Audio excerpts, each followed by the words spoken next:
주식 투자 심플하게 충분하게 스텝스. 오늘은 금리 이야기를 좀 해보겠습니다.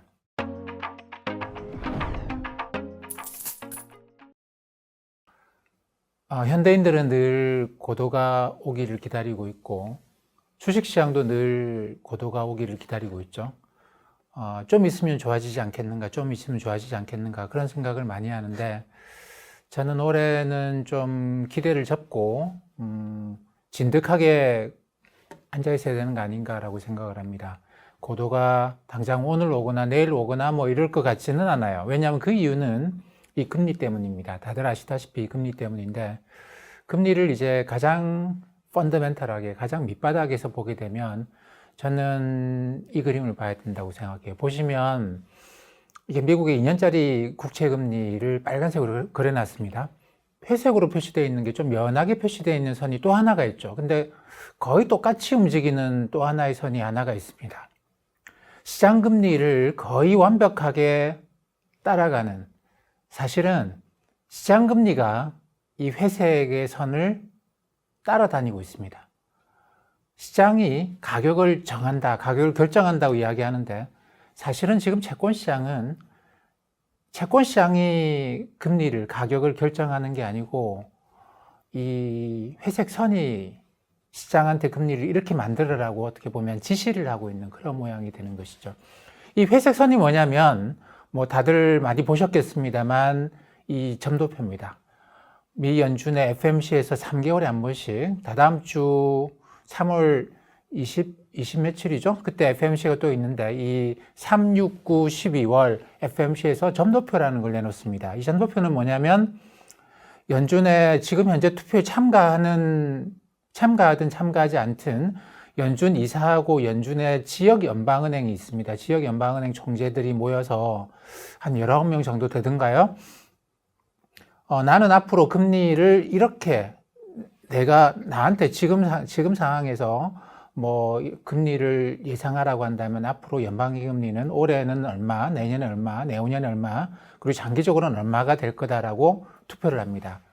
그 투표 결과를 모아놓은 것을 이제 점도표라고 이야기를 하죠. 그러다 보니까 점이 찍혀 있는 게 올해 말 연방기 금리도 뭐 한 19개 찍혀 있고 내년도 찍혀 있고 뭐 이렇습니다.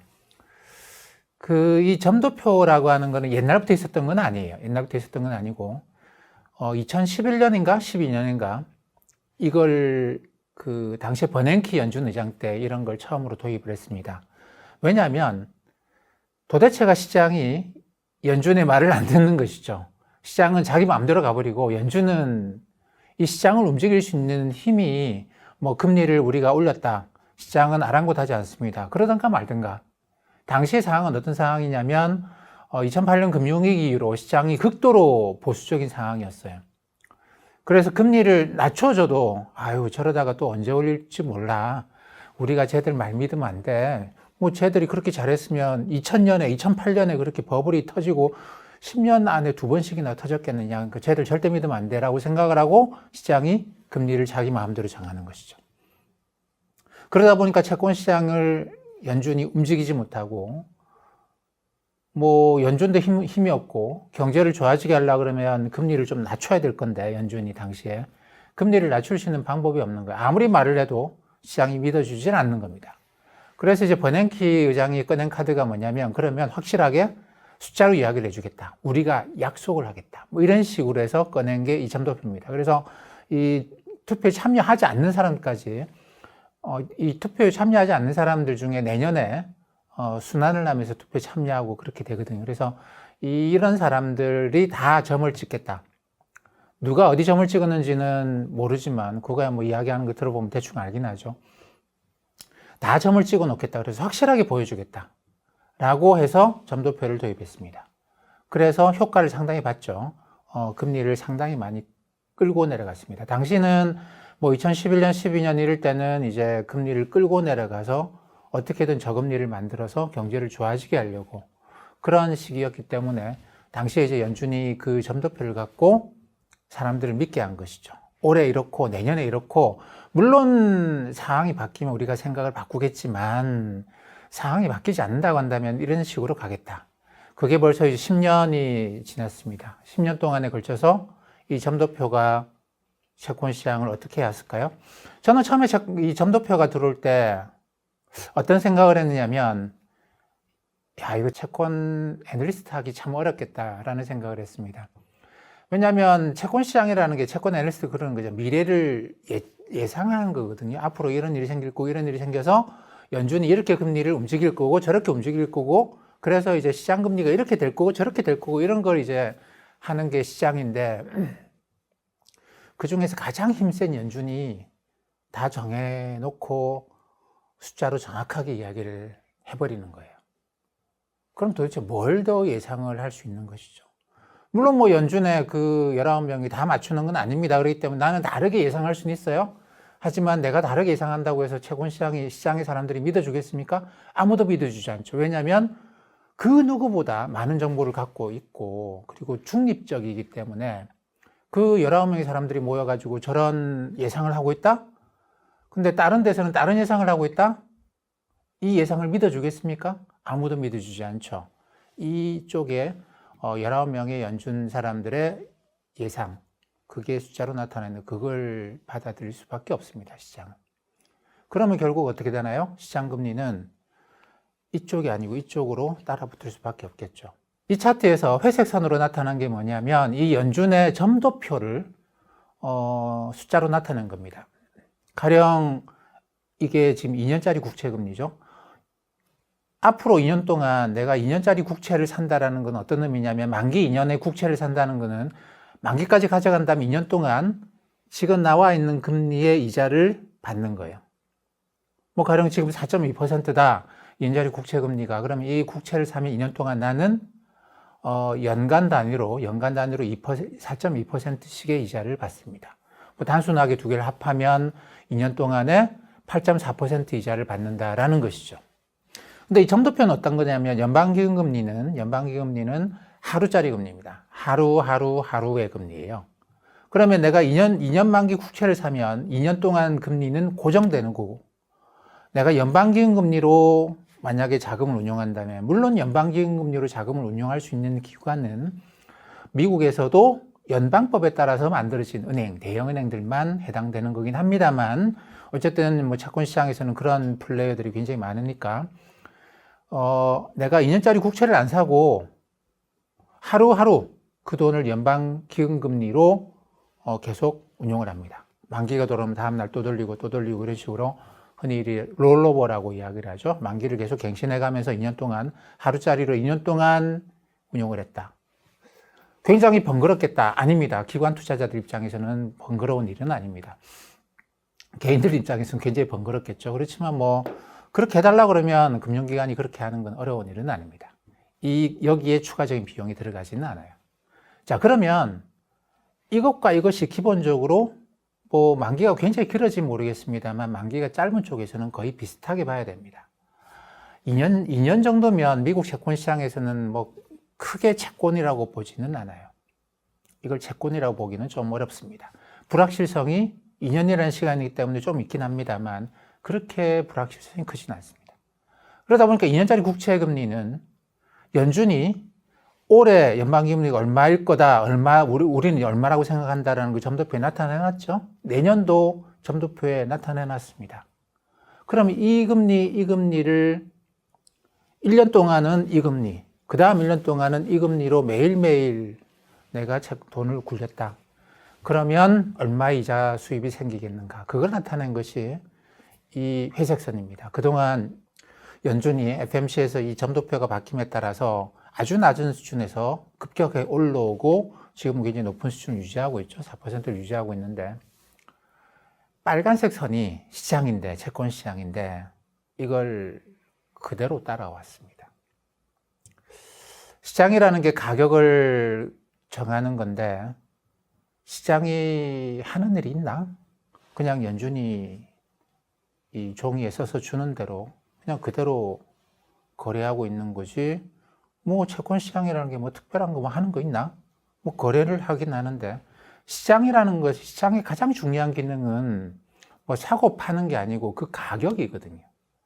사고 파는 중개 거래 행위야 뭐 누구든 할 수 있는 것이고 그 가격이 어떻게 결정이 되는가라고 하는 게 시장에서 가장 중요한 건데, 이 가장 중요한, 우리 사람으로 본다고 한다면 두뇌가 되겠죠?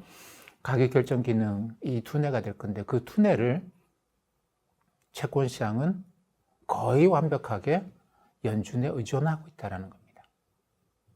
그렇기 때문에 시장에서 그런 이야기들을 하는 거를 들으시면 안 돼요. 채권 시장이 야경꾼 기능이 있어서 이렇게 이런 기능 한다. 그런 이야기는 이제 들으시면 안 되고, 2012년 이후로는 어쨌든 그런 기능이 없습니다. 그 모든 기능은 다 연준이 가져갔다고 봐야 되겠죠. 채권 시장이 선반영했다. 이제 다 선반영된 거다. 그런 이야기도 들으시면 안 됩니다. 왜냐하면 연준이 그렇게 이야기하는 대로 채권 시장은 움직이기 때문에. 채권 시장이 선반영했으니까 이제는 괜찮다. 금리 고점을 쳤다. 이런 이야기도 들으시면 안 되는 이야기죠. 옛날에 2010년 이전이면 이런 이야기를 해도 되는데, 그 이후에 그것도 점도표를 지난 10년 동안 유지하다 보니까 이미 사람들이 이쪽으로 완전히 경도가 되어 있는 것이죠. 그래서 금리는 연준 의장이 뭐라고 할 때까지, 연준 의장은 그 내부에서 FMC를 하고 여러 번 회의를 하면서 그 내부의 의견을 종합해서 투표해보면 이런 결과가 나올 거다. 그 과반이 넘는 쪽, 웬만하면 3분의 2 정도를 만들려고 노력하는데, 3분의 2 이상을 만들려고 노력하는데, 이 연준 이사들과 이 지역 연방은행 총재들의 어떤 대부분의 생각을 전달하는 사람이 연준 의장입니다. 파월 의장이 자기 개인 이야기를 하는 경우는 극히 없다라고 봐야 되겠죠. 그래서 연준 의장이 뭐라고 공개적으로 이야기할 때까지는 채권 시장이 그렇게 마음대로 움직일 수가 없다라는 겁니다. 그리고 FMC에서 점도표를 딱딱 찍어내면 3개월 한 번씩 찍어내기 때문에 FMC가 딱 끝나고 나면 점도표 이렇게 저렇게 하다가 시간 조금 지나면 야, 이제 선반영했다 이런 이야기를 할 수는 있어요. 앞으로 한 2, 3개월 남았으니까. 채권 시장이 마음대로 해석할 수 있는 시간은 그 2, 3개월에 불과합니다. 2, 3개월 지나고 나면 또 FMC에서 점도표를 또 내놓을 건데, 그럼 그동안 아무리 마음대로 이야기하다가 거기로 다시 돌아갈 수밖에 없는 그런 상황이죠.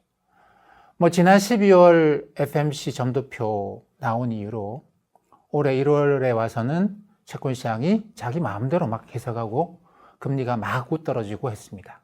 근데 그러고 한 달 지나고 나서 보니까 그건 아닌 것 같은 것이죠. 그러면 어떻게 합니까? 다시 3월 20일 정도면 그냥 FMC가 또 열리고 거기서 또 점도표가 또 나올 건데, 그 점도표에 따라서 채권금리는 또 찍혀야 되는 것이고 다시 돌아가는 것이죠. 근데 이게 참 그렇죠. 자본주의는 시장 경제고, 시장은 관이나 이런 것에 의해서 움직이는 게, 정부에 의해서 움직이는 게 아니고 시장에 자유롭게, 시장 참가자들이 자유롭게 의사결정해서 가격을 만드는 것이 시장 경제의 핵심인데, 지금 그 시장 경제의 핵심이 미국이 채권시, 그것도 금리가 어떻게 결정되는가를 그냥 중앙은행이 마구 정해버려요.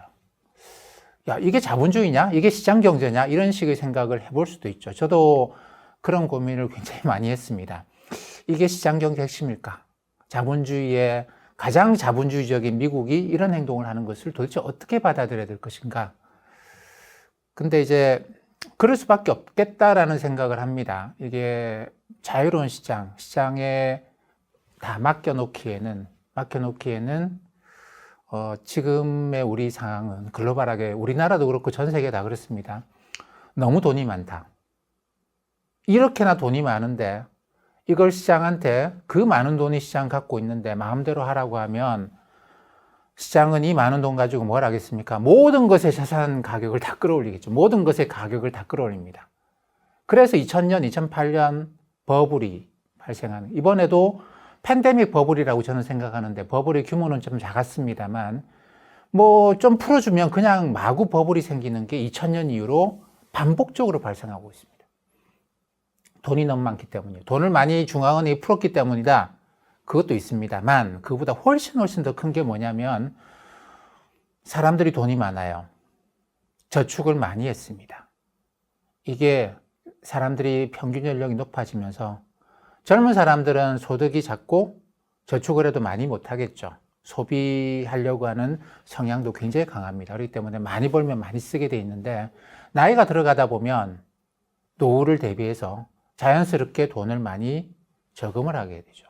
그게 뭐 국민연금으로 가든 개인연금으로 가든 보험사로 가든 뭐 연기금, 보험사 이런 식으로 장기로 투자하는 기관들의 규모가 어마어마하게 전 세계적으로 커졌습니다. 그래서 그냥 시중에 돌아다니고 있는 현금 이게 많다는 의미가 아니고 정확하게는 이쪽 돈이 어마어마하게 많아요. 이거는 그냥 유동성이라고 부르지는 않습니다. 이거는 진짜 이제 보통 돈이 얼마나 되느냐를 따질 때 M 이렇게 따지기도 하고 L 이렇게 따지기도 하는데 뭐 L3 이런 단계로까지 가게 되면 당장 현금화될 수 없는 거 보험이나 뭐 국민연금 내가 또 개인연금 등 걸 당장 해약해서 현금화 시키는 경우는 거의 없죠. 그죠? 은행에 예금해 놓은 돈, 내가 지금 지갑에 있는 돈 이런 돈이랑 이런 돈은 다르긴 합니다만 기본적으로 같은 돈입니다. 이 돈도 채권 주식을 살 수 있고 부동산을 살 수 있고요. 이 돈도 채권 주식 부동산을 살 수 있습니다. 자산이라는 측면에서는 같은 돈이고 내가 지금 뭐 밥을 먹기 위해서 이런 돈을 쓰느냐 그건 아니죠. 그러니까 돈이 좀 다르긴 돈이긴 합니다만 자본시장, 자산시장에서는 기본적으로 같은 돈입니다. 근데 이 돈이 어마어마하게 늘어나 있는 것이죠. 그래서 시장한테 마음대로 하세요라고 해놓으면 자본주의의 가장 본질적인 정신에 따라서 마음대로 하세요라고 해놓으면 이 돈들이 물론 이 돈도 이제 뭐 중앙은행이 양자 완화를 하면서 많이 늘어나긴 했습니다만 이 돈에 비해서 보면 세 발의 피입니다. 세 발의 피입니다.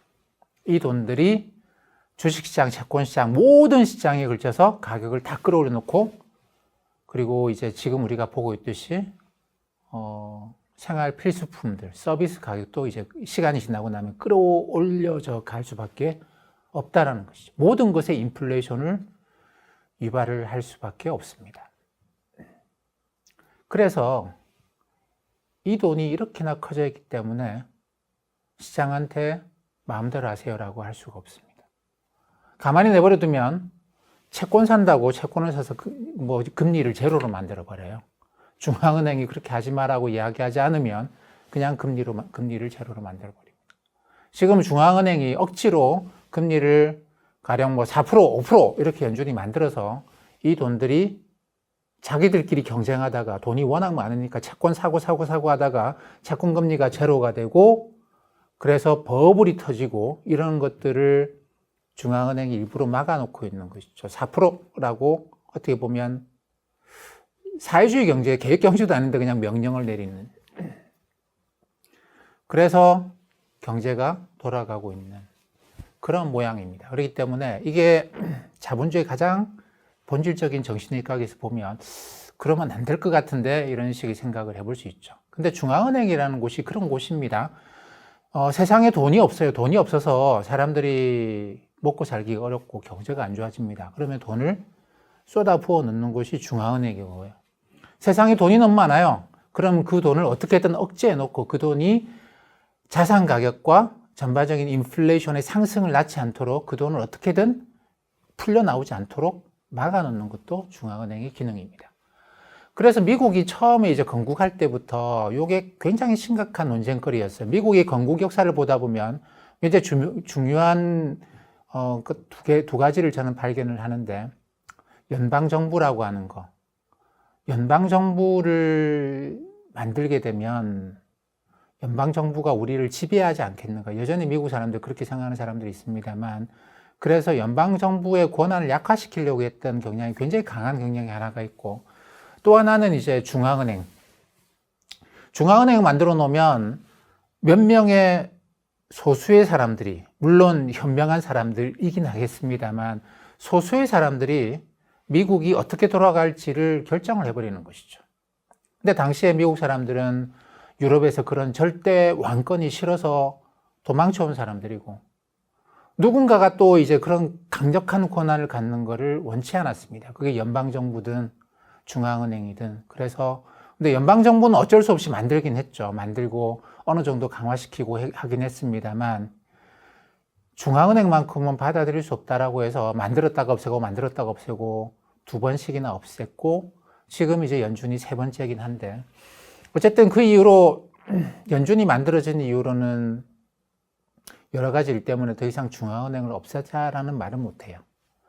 그러니까 가장 자본주의적으로 보게 되면 뭐 요즘은 잘 안 합니다만 서부 영화, 미국의 서부 영화 보면 미국은 아주 오랫동안 그 연준이 생긴 게 1914년인데 그 이전까지는 거의 은행은 자기 마음대로 만드는 거예요. 그래서 그냥 마을에 자기가 금이 좀 있으면 그 금을 금고에 넣어놓고 사람들한테 나 금 있으니까 이거 종이 가져가서 거래하세요 라고 합니다. 그 종이가 부도나면 그냥 기업이 부도나니까 마찬가지예요. 이 은행 망하고 그 종이 가져갔던 사람 망하고 뭐 그런 구조입니다. 이 때문에 은행도 별로 다르지 않은 기업이다. 그냥 거래의 편의를 위해서 얘가 은행이 자기가 금을 갖고 있고 이 금고에 넣어놓고 뭐 이 종이 가져오시면 제가 금고에서 뭐 저기 금 내드릴게요 라고 약속을 하는 거기 때문에 그 대신에 이제 종이는 거래가 편한 것이죠. 그래서 금 들고 다니는 것보다 종이 들고 다니고 그러다가 누군가가 금이 필요하면 와서 금으로 바꿔 가고 뭐 이런 식이었기 때문에 은행이 거의 10,000개, 지점 수 따져서 10,000개가 아니고 우리나라로 따지면 10몇 개 있는 은행이 미국에는 이제 10,000개씩 있기도 하고 그랬습니다. 지금은 숫자가 많이 줄긴 했어요. 뭐 그렇게 하면 되지. 뭐 중앙은행 만들고 중앙은행 인위적으로 돈을 풀고 돈을 걷어들이고 지금처럼 중앙은행이 채권시장에 지령을 내려가지고 금리 요구해라. 이게 무슨 자본주의냐? 우린 그런 거 안 한다. 라고 하는 것이 미국 사람들의 생각이었습니다. 근데 지금은 그랬던 미국이 어떻게 보면 가장 채권시장의 기능을 마비시켜 놓고 중앙은행이 하라는 대로 채권시장이 움직이도록 하고 그렇게 안 움직이니까 점도표 만들어가지고 채권시장이 자기 마음대로 선반영이 어떻고 뭐가 어떻고 이런 이야기를 할 수 있는 시장은 이미 어떻고 뭐 중앙은행이 안만 그래도 시장은 이럴 거고 그럴 수 있는 시간이 불과 2, 3개월에 불과한 그런 식으로 족쇄를 꽉 채워놓고 있는 그런 세상입니다. 그러니까 이게 잘됐다 잘못됐다를 떠나서 현재는 이 질서를 받아들일 수밖에 없는, 저는 그렇게 생각하는데 만약 연준이 그런 행동을 하지 않는다고 한다면 이 어마어마하게 쌓여있는 저축이 이게 무슨 짓을 할지 모르는, 그렇기 때문에 중앙은행은 지금 굉장히 좀 강하게 이거 잘못 함부로 풀어줬다가는 정말 큰일 난다. 지금 보는 인플레이션이 이거 함부로 풀어줬다가는 지금 이제 금리를 함부로 낮춰주고 인플레이션을 뭐 대충 풀어줬다가는 정말 큰일 난다라는 식의 생각을 하고 있습니다. 자, 그렇기 때문에 우리는 이 점도표만 봐야 돼요. 점도표에서 이야기하지 않은 거를 뭐 누가 그런 이야기를 한다. 고도시가 뭐 오늘은 온답니다. 뭐 하고 저기에 사람들이 앉아 있어요. 고도시가 곧 온답니다라고 사람들이 모여가지고 웅성웅성하고 있습니다. 시장에서 선반영됐다고 뭐 웅성웅성하고 앞으로 연준이 이렇게 금리를 낮출 거라고 뭐 모여가지고 다들 저렇게 많은 사람들이 저런 이야기를 하는 거 보니까 진짜 연준이 금리를 낮출 것 같네 라고 생각하지 마시고 채권시장이 할 수 있는 거는 그런 기능이 이제 없습니다. 없기 때문에 그럼 어떻게 해야 되나요? 파월의 입을 바라볼 수밖에 없는 거죠. 그리고 점도표 3개월에 한 번씩 나오는 그것만 보고 금리에 대한 판단을 내릴 수밖에 없습니다. 그러다 보니까 이 시장 기능이 많이 약화되어 있는 그런 상황이고, 이 때문에 우리끼리 모여서 시장 참가자들끼리 모여가지고 고도가 곧 올 거예요 라고 기대하고 그걸로 사람들이 모이고 그런 거 기대하지 말고 그냥 고도가 진짜 와서 뭐 텔레비전 뉴스를 보니까 인터뷰까지 하고 그런 것까지 확인해 보시고 나가도 되지 않겠는가라고 생각을 합니다.